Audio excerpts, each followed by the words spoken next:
Bueno, a Okay. ver, yo me adapto a lo que ustedes me digan. I can adapt to whatever you say. I was going to speak about how the coca leaf gives energy, the exact mechanisms. In a usual context, that would take me 30 to 45 minutes, but I don't know how much time you have. Just let me know and I'll adjust. Sorry. Uh, La próxima. but at 4 p.m. we're starting the next one. So it's going to be a round table of the people who have seen Roxana's presentation and Celine's presentation. Okay, so however you'd like, or I can present in 15 minutes. 15 minutes? And then we can do the panel. Okay, 15 minutes. Okay, I'm going to put a timer here so I don't go over. Okay. So, I'm starting. Okay.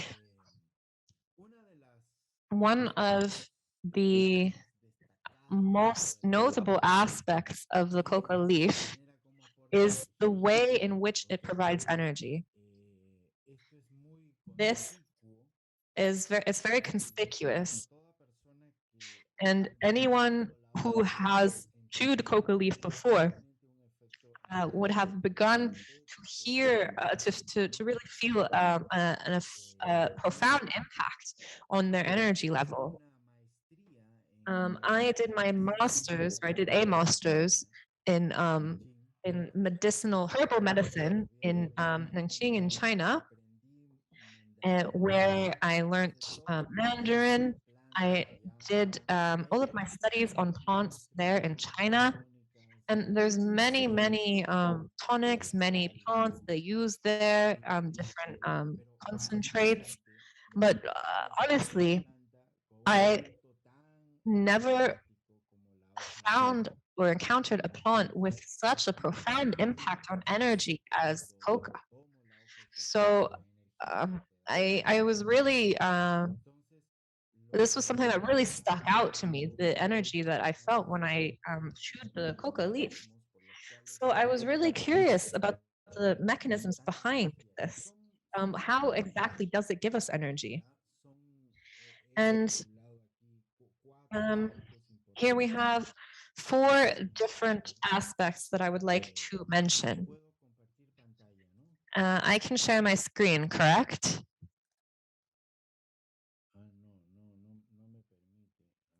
No, it does. Can you see? Yes. So,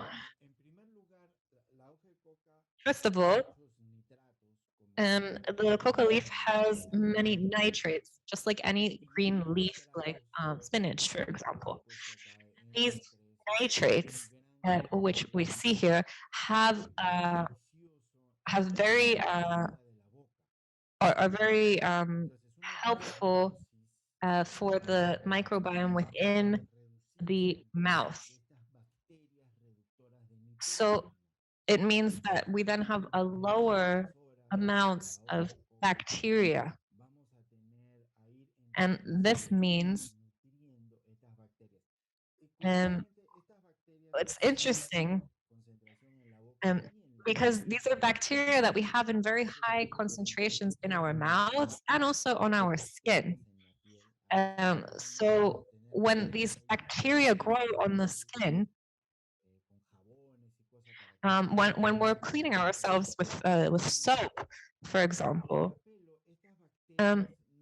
these bacteria could be problematic if when they're in the intestines, for example.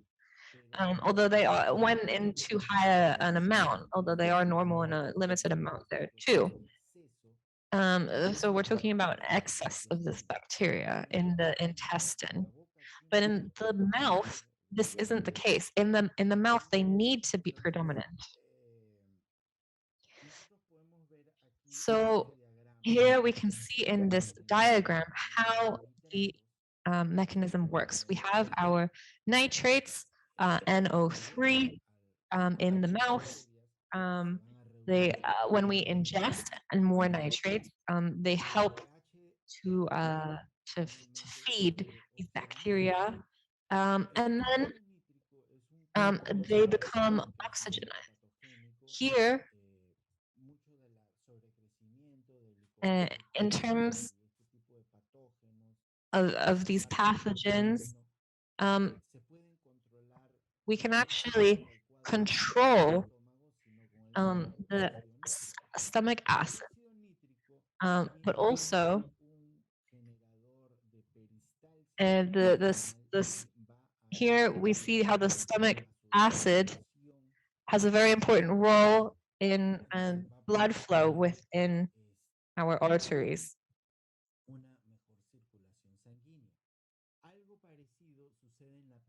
Something similar happens in the blood platelets.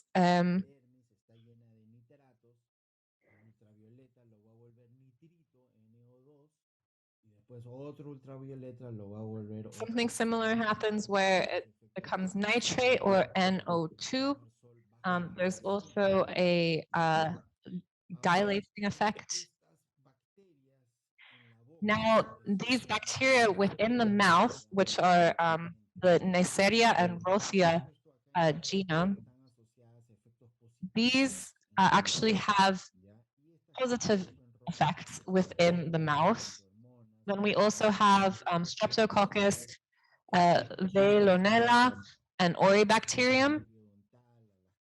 And these are what can lead to cavities, periodontal disease, and other issues. So here, we have these presentations on all of these bacteria. These are the most important here. And now we can see it.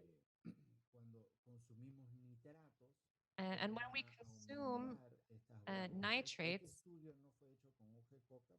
this study wasn't carried out using coca leaf. We have a study here from the University of San Marcos about the essential oils that can be derived from the coca leaf, because not many people know this, but you can actually derive essential oils from the coca leaf. And this is something, it's a very complicated process to be able to extract this essential oil. But it's very important because it's an antioxidant, a natural antioxidant, and it also has antibacterial properties, and it fights Streptococcus mutans, which is one of the most is one of the bacteria that is most responsible for cavities.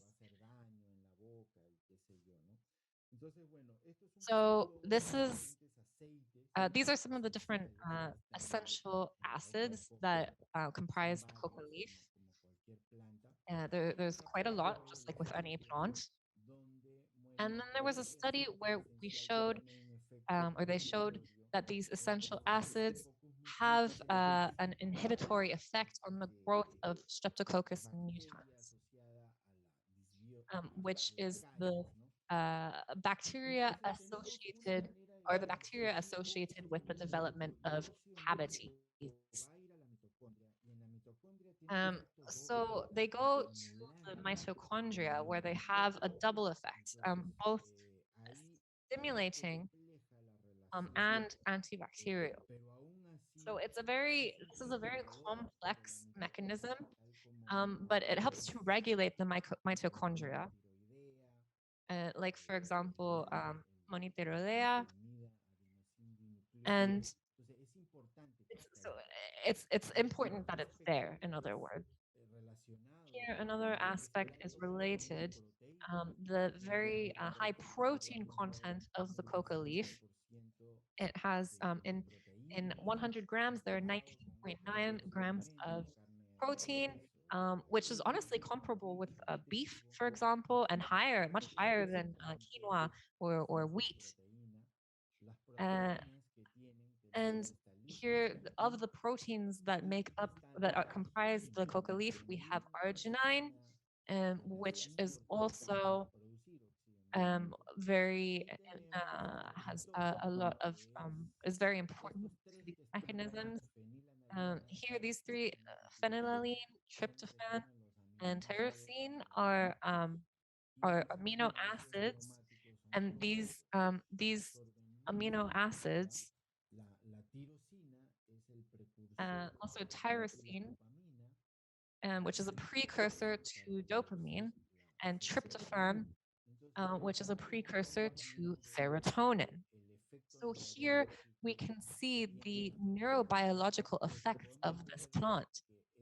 So we can see um, that it is uh, a, a, that it helps to build these proteins. Here we have a study on the characterization of arginine and ornithine decarboxylases. Um, and to get through this process, they help to biosynthesize. Um, sorry, here I'm referring to the alkaloid. But this is also related to the metabolic process and the synthesis of a gas that is really quite overlooked, quite underrated. And here, nitrogen also plays a double role. It's a very large source of what we call nitrogen, nitrogen oxygen species, or species that are reactive to nitrogen. It also has a very important role in the regulation of blood flow, and also functioning of the peripheral nervous system, brain functioning, and intestinal functioning, also penile erections. This is essentially these benefits. This is down to these NOS species. So here, this is what we have. When we reach 70 years of age, we have a heightened risk of blood clots. This has been proven time and time again. And so this can really link to, it is linked to these risk factors for health issues as we age. I think that there's a very large misunderstanding here, but nitric oxide, these deficiencies that we have as we age, are very, very important in the sense that they play a very important role in these health risks. So sulfuric acid and nitric oxide are two different components that are very important here. So when our levels are not where they should be, something like COVID, like getting ill with COVID, could be fatal. It's very important. We need this nitric oxide to be able to have good blood flow or healthy blood flow. Here, we have a diagram showing how it's a very important vasodilator. Here, in terms of maintaining the equilibrium between the processes that occur on the skin, and also this important role of NO3, nitrous oxide. And here we're referring to regulating the system. And so this is something that occurs both on our skin as well as in our mouths. And here, with the green leaves, they the green leaves combined with the bacteria that are already present in our mouths, they create these nitrates, and then also this process of ultraviolet that we receive from the sun and how it reacts with the nitrates in our skin. So it's the same mechanism that we see when we consume green leaves and when we are exposed to sunlight. So here, when we're talking about energy, energy is essentially um, it's here we're talking about the mitochondria and the transport of different nutrients. So electrons, here what they do, there's these different building blocks of the protein. There's a whole protein chain. There's a whole transport chain. And what helps this process? This COQ10. And so this is often used as a supplement in people of an advanced age to be able to help this transport chain. And here what we see is that chlorophyll in the blood, um, every green leaf has chlorophyll. And when chlorophyll, it's something that we expel when we exhale. So here in this diagram, we have the production of ATP and luciferase luminescence. And here we see the people who are a control population and then the treated population. So what we're seeing here is that this photoactivated chlorophyll is going to stimulate this chain um, and transport within the mitochondria. So here in Peru, for example, when somebody needs to work in the field, if let's say I tell someone, I'm going to give you this much money to work in my field, and I'll give you this many pounds of coca leaf. Our tradition has always been like this because people know that in order to be able to work hard, they need to have this coca leaf to give them the energy.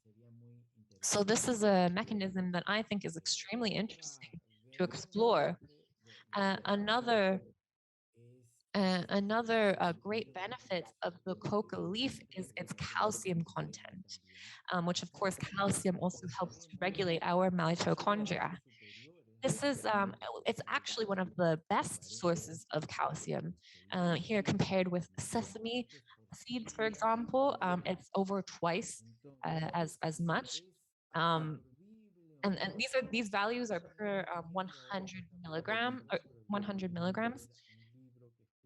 And I obviously don't have time to read a book. There's a book that was written about the coca leaf, which is called The Economy of the Coca Leaf. But suffice to say that for the purposes of our chat today, we're talking about energy.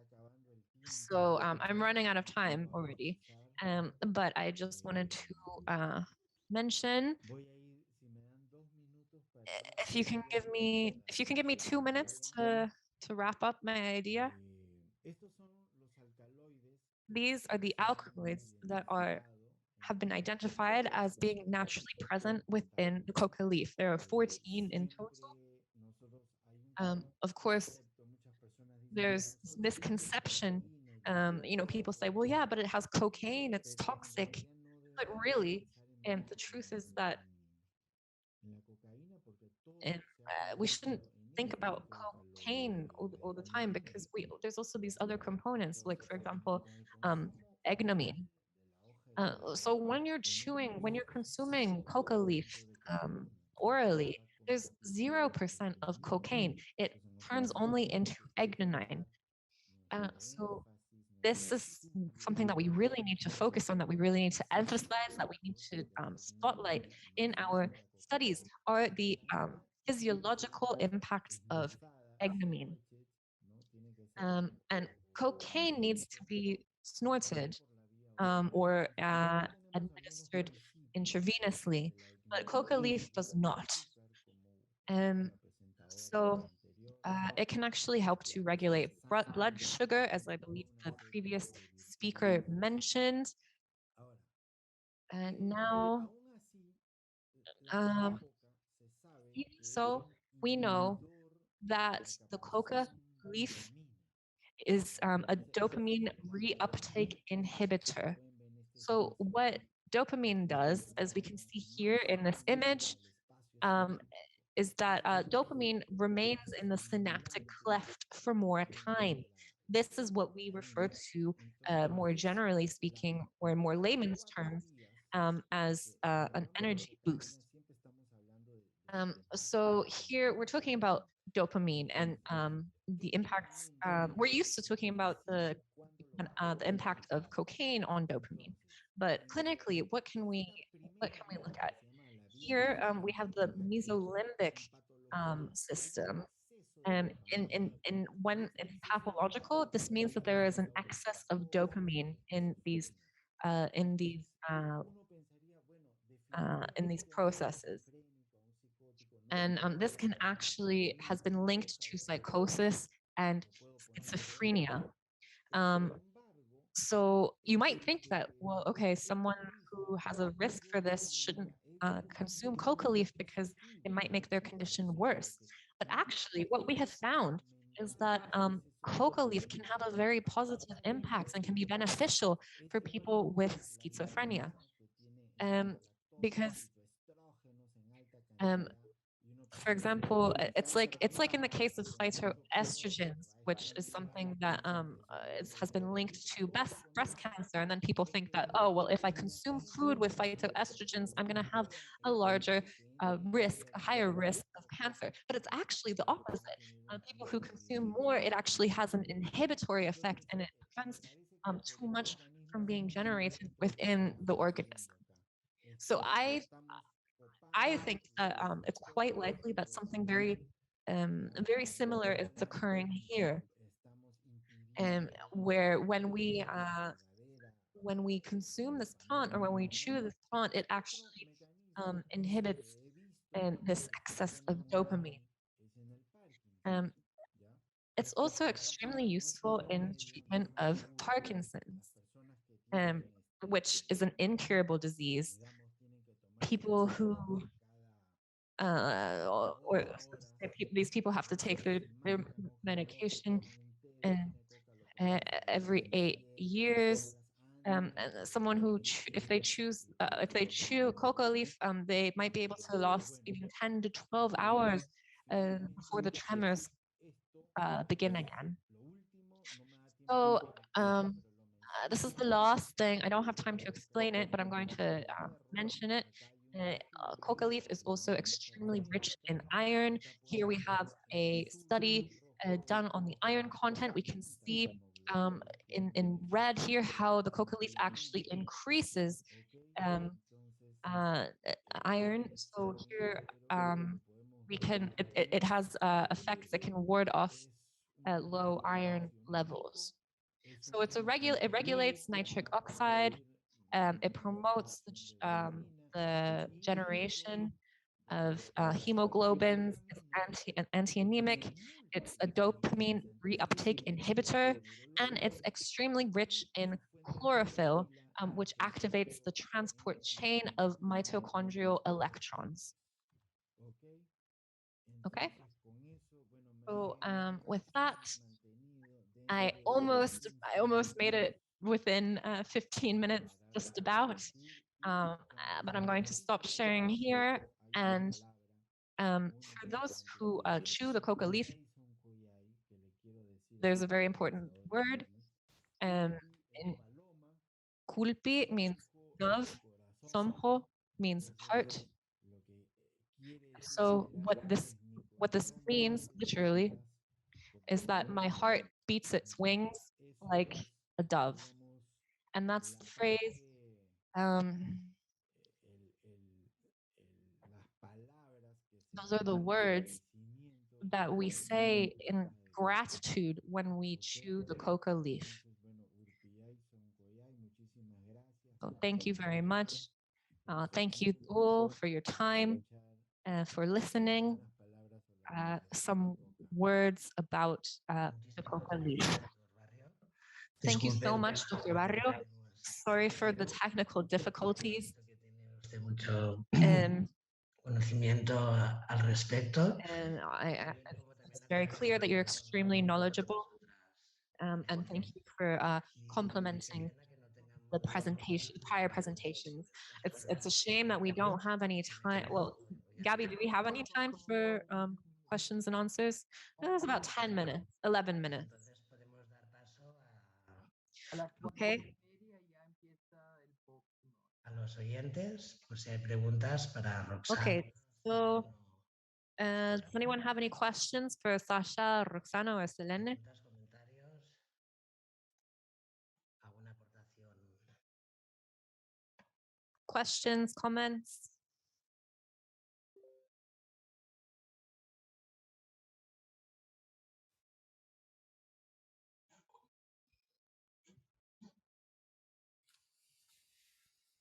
Entonces, doctor, ¿qué piensa usted? So what do you think, Dr. Yor? ¿Perdón? Hay una pregunta que dice, I want to hear Dr. York. There's a comment saying that they'd like to know your opinion. Si no hay ninguna persona que quiera Well, if there's no one who preguntar alguna cosa. would like to add anything, Bien, yo lo que me I escuchar los tres ponentes. after hearing the previous three speakers, and again, we see that how the war on drugs has led to prohibition, and this is a relic of, of Spanish conquest in some ways in this region. It's really tied up with the Catholic Church, Christianity, and you can just you can point on a map and see that there's loads of plants that provide extra energy, help with mental or physical well-being, that have been completely criminalized. These plants that have actually traditionally aided in collectivist cultures, aided in cooperation.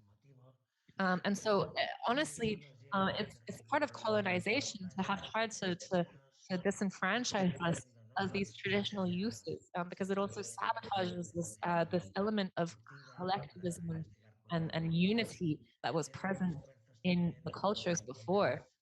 And these are forces that we've seen at work as well, in the UNGASS in the 60s. Lots of discussions in the medical community.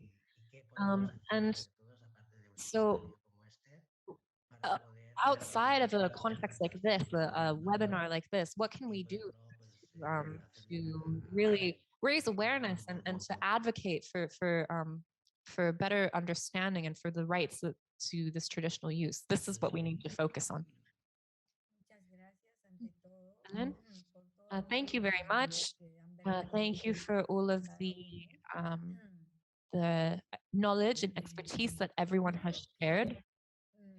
I think that we already know the many different dimensions and meanings of the coca leaf. And we have reached the point where we need to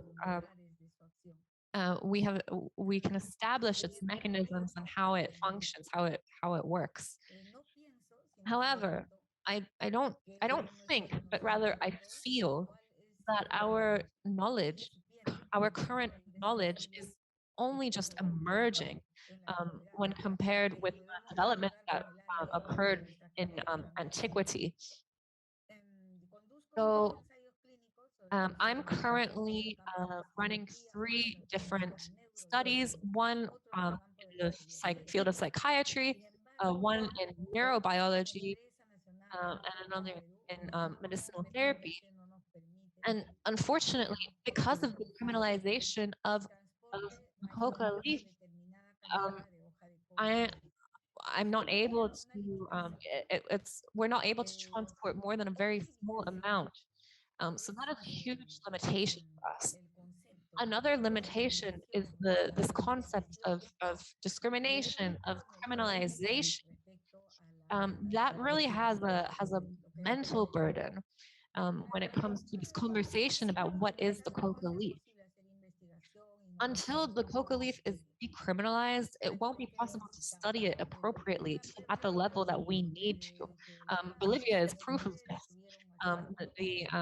The institute has been able to carry out studies, but um, not studies of quality enough that will really do justice to the dignity of a plant that has been stigmatized, has been criminalized, has been misused.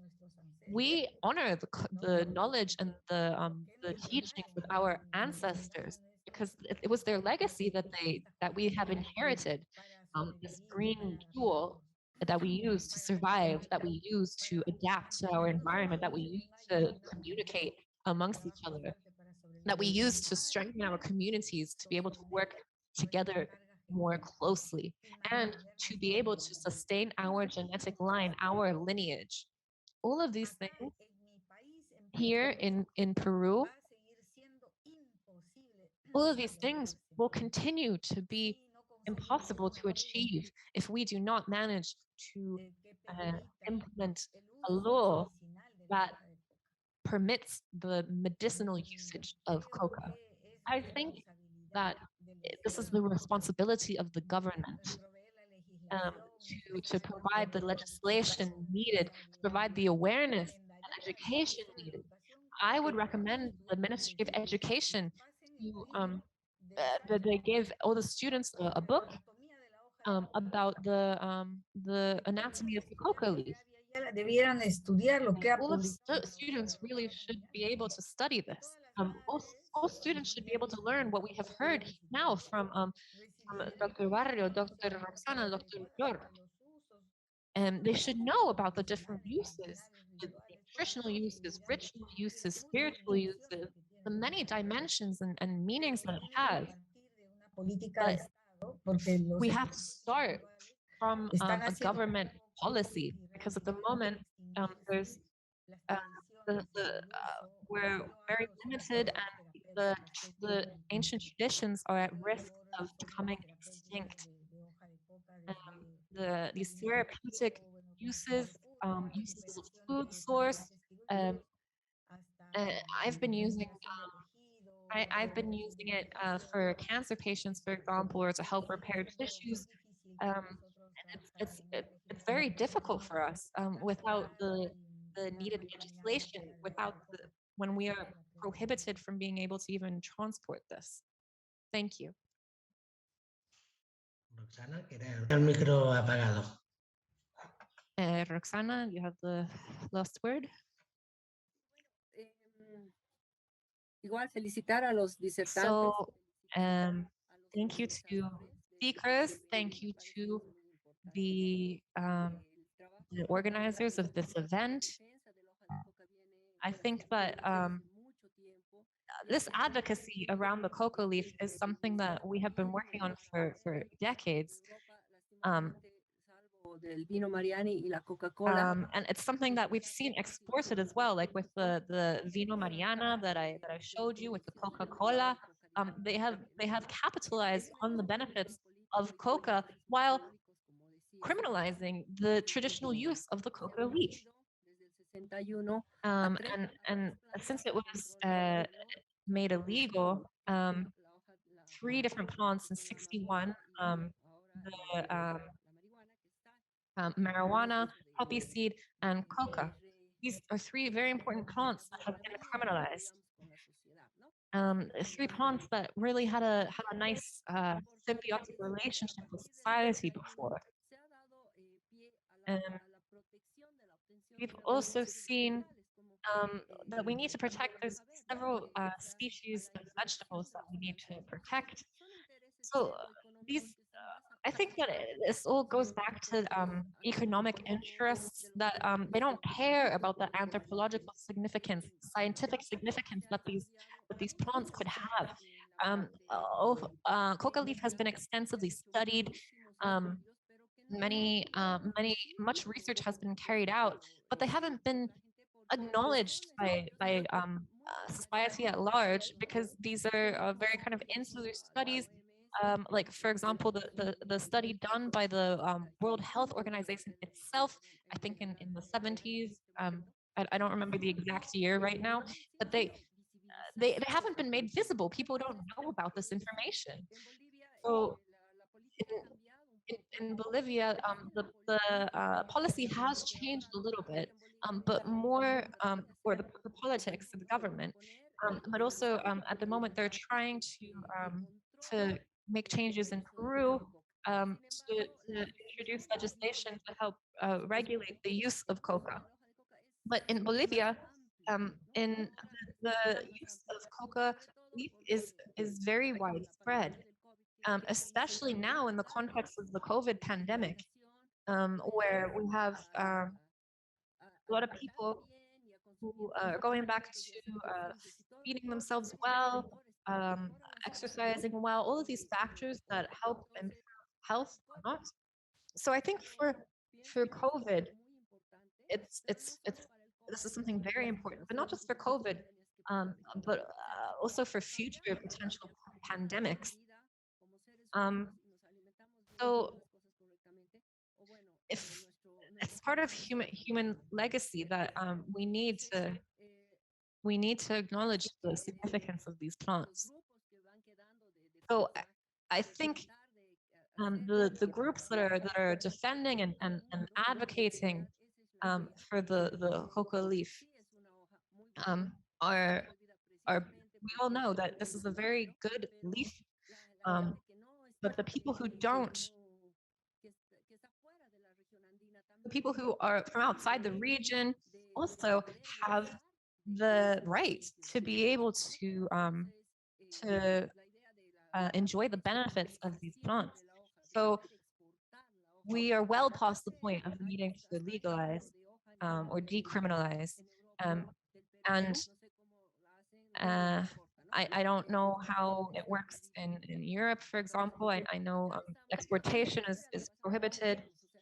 Here in Bolivia, we're doing well, so to speak, because people can use coca leaf.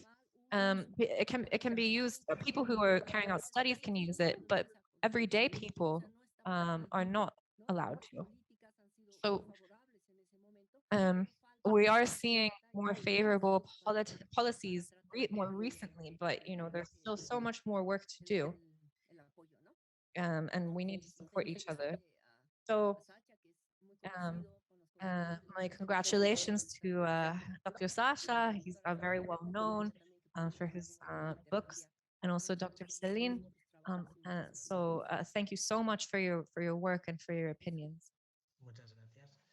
Thank Una you. pregunta aquí en el foro. I see a Responderla dirigida question al here Sacha Barrios. for Dr. Sacha Sobre la dificultad de extraer about la the diferencia difficulty of extracting si es cocaine considerable, from por ejemplo, para manejo de la hoja de coca coca leaf, sería viable. if a mechanism for that would be viable. So I'm not an expert in trying, and I've never tried to extract cocaine before. Although I have, despite having worked with leaves on a daily basis for many years. But I think that, at least in Lima in Peru, it's used to make soups. It's used so practically. It's so easy to make coca flour, which can be used as a stimulant. And honestly, the coca flour isn't useful at all for drug trafficking. And some people have said that perhaps coca flour could could provide a certain level of protection so that it's not used for drug trafficking. The the other thing that I think it's worth keeping in mind here in Peru, we have a very strong propaganda campaign against the coca leaf. There's the drug center that we have here, at the U.S. FDA as well. They keep publishing different studies, different articles about the toxic effects. When I have published a book, and they also gave a lot of critical reviews, and it's so many of these critiques are honestly just absurd.